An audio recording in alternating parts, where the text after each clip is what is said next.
Welcome back to The Wandering Screen. I'm Matt Koss, and today I'm diving into the life of Chuck based on a novella by Stephen King and directed by Mike Flanagan. It's not what you expect, it's something gentler, more soulful, and frankly, a deeply personal experience. Let's get started.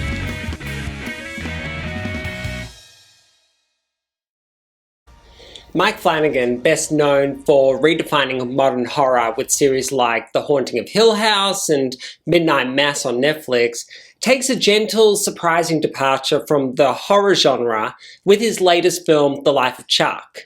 The film won the People's Choice Award at the Toronto International Film Festival last year and is finally being released next week.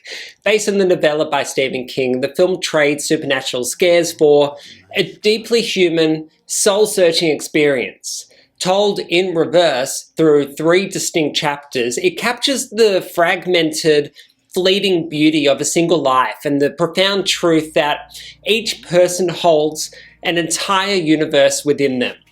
The story of Charles Krantz, played by Tom Hiddleston, unfolds not through a grand biographical arc, but through carefully observed moments. The structure is unconventional, beginning at the end of Chuck's life and moving backward through time. This narrative choice is essential to the film's message. It invites us to reflect, to consider how meaning accumulates in reverse, how the end of a life can illuminate the beginning, and how we're all just supporting characters in someone else's life. The first act, titled Act 3, introduces us to Marty Anderson, a school teacher played by Chiwetel Ejiofor. He's enduring an abnormal parent-teacher night where all the parents are in disbelief after a series of catastrophic natural disasters. And if you're like me, you love natural disaster movies and want to watch these events occurring on screen. I love a good tornado, but this isn't a Roland Emmerich film. California has suffered a catastrophic earthquake, which would have been really cool. The internet is gone, sinkholes are opening up, and billboards across town display a cryptic message. Thanks for 39 great years, Chuck. But nobody seems to know who Chuck is. The world is quite literally falling apart, and yet this anonymous figure is being honored in public spaces. In the midst of what seems to be the end of times, Marty reconnects with his ex-wife Felicia, Karen Gillan, a nurse grappling with a rise in suicides as people seem to lose hope. And as the image of Chuck illuminates as a hologram in darkened homes, the sense emerges that Chuck's life and the collapse of the world are inextricably linked. The mystery isn't so much about uncovering who Chuck is, because we get there, but rather understanding why he mattered or why his absence would shake the cosmos. There's a sadness that lingers over this first act, Act 3, as if we're watching the slow fade out of a life reverberating through everything it touched. The film's second chapter, Act 2, shifts the focus to Chuck in the final year of his life. Diagnosed with a terminal illness, he chooses not to rage against the inevitable, but to live life with some wonder. It's in this middle act that the emotional core of the film truly comes alive.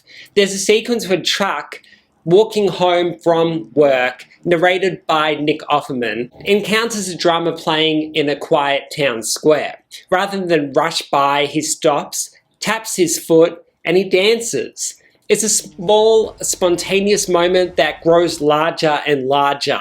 It's joyful. The crowd gets so excited. It's melancholic and reflective of everything the film wants to say about presence and memory. This scene gains even greater meaning when the film rewinds to Act 1, where we meet young Charles, a shy, bespectacled boy, living with his grandparents Sarah, and Albie, Mark Hamill. Sarah is a free spirit who turns up the radio and teaches Charles to dance, pointing to the beat with her fingers, and this early gesture is echoed decades later in the town square as adult Chuck mirrors the exact same motions and dancing that he did with his grandma. It's in these echoes across time that Flanagan's film becomes something more than sentimental. It becomes something spiritual. Those who have passed before us live deeply inside our souls. Mark Hamill delivers one of his most grounded, compelling performances as Albie, Chuck's grandfather. A man burdened by regret and softened by love, Albie shares a Mike Flanagan-esque monologue with a teenage Chuck about the meaning behind numbers and math and legacy. And it's one of the film's most touching moments, reminding us that even flawed, complicated people leave behind wisdom, and that legacies are often passed on through simple acts of attention and care. In many ways, the life of Chuck is about those small acts, the gestures that seem insignificant in the moment but ripple through time. Flanagan doesn't give us a sweeping life story filled with big plot points. We don't see Chuck getting married or starting a family or even in the doctor's office receiving his diagnosis. Instead, we're given glimpses of who he was and how he moved through the world.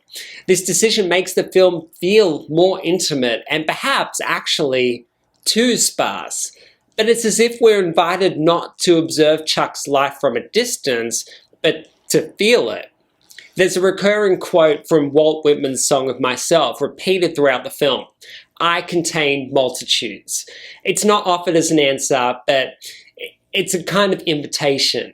A reminder that within each of us, an entire world, memories, hopes, contradictions, cities, landscapes, and quiet moments that define us more than any milestone ever could. Flanagan handles this theme without overstating the message, but letting it build naturally through each act. Evan Bolter's cinematography is gorgeously colourful and radiant, while the Newton brothers provide a beautiful score to tie the film together. And the film is also filled with familiar faces from Flanagan's cinematic universe. Kate Siegel, Samantha Sloyan, Rahul Kohli, but each appearance serves a story rather than distracting from it. Sorry, Wes Anderson, very distracting. These characters, like Chuck, feel lived in and real. There's a notable lack of melodrama in their interactions. At under 2 hours, the film feels surprisingly expansive, and yet it ends very abruptly. I was waiting for the tears to flow, and I had expected an emotional climax or a dramatic arc, but perhaps that's intentional. Like life, it ends before we're ready. Sometimes when you eat something with a subtle spice, it takes a while for the heat to hit you, and the life of Chuck felt like that for me.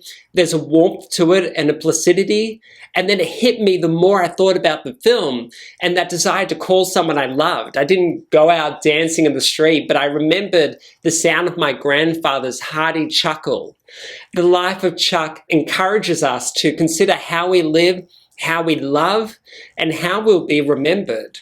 It's not flashy, and it won't leave everyone in tears, but for those willing to sit with it, to reflect with it, it may offer something lasting. So, should you see The Life of Chuck? Absolutely. This is one of the most quietly profound films of the year. A love letter to life told with grace, depth, and a surprising amount of joy.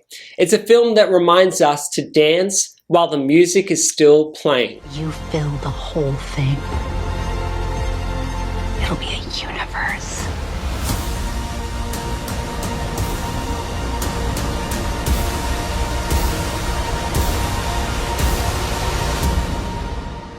Isn't that wonderful?